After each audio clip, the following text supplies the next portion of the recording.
الله لا إله إلا هو الحي القيوم. Berikut potongan hadis Abu Daud. Lalu ada seorang laki-laki dari Muzaina atau Juhaina bertanya kepada Nabi SAW, wahai Rasulullah, bagaimana kita harus beramal? Apakah amalan itu berdasar pada takdir yang telah berlalu atau berdasarkan pada sesuatu yang baru? Beliau menjawab, berdasarkan pada sesuatu yang telah ditetapkan. Lalu laki-laki itu atau sebagian orang lain bertanya, lalu untuk apa kita beramal? Beliau menjawab, sesungguhnya ahli surga akan dimudahkan untuk beramal dengan amalan penduduk surga, dan ahli neraka akan dimudahkan untuk beramal dengan amalan ahli neraka. Apakah sudah ditentukan sejak dahulu siapa penghuni surga dan penghuni neraka? Mohon penjelasan Pak Ustaz. Jawabannya iya. Iya. Kita sekarang ini Allah sudah tahu mana penghuni surga, mana penghuni neraka.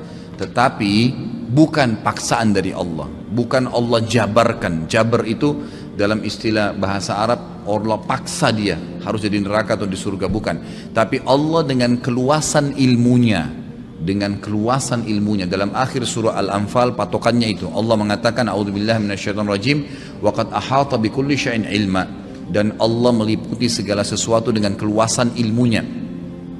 Kata para ulama, Allah tahu semua sebelum menciptakan langit dan bumi, sebelum menciptakan semua makhluk, manusia, jin, malaikat, tumbuh-tumbuhan, hewan-hewan, semua sebelum menciptakan, Allah sudah tahu kalau saya ciptakan nanti, dari awal dia hidup sampai dia mati, apa yang dia lakukan, Allah sudah tahu dengan keluasan ilmunya.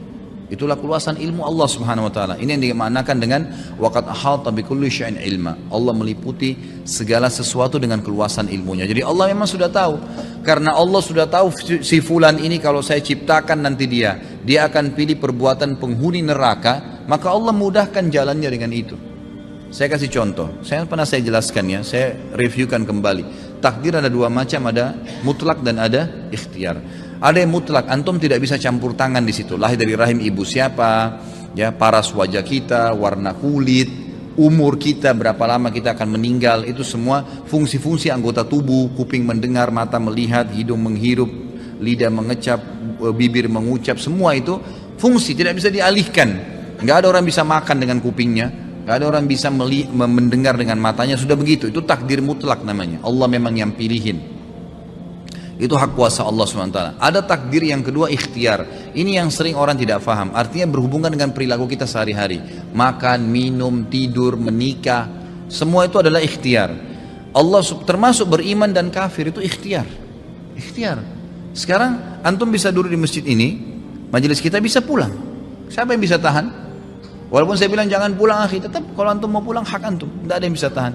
Tapi dengan antum memilih salah satu perilaku, duduk atau pulang, Allah sudah tahu pada malam itu, pada detik itu, di majelis itu dia akan pilih pulang atau dia akan pilih duduk, dicatat sebagai takdirnya, gitu kan?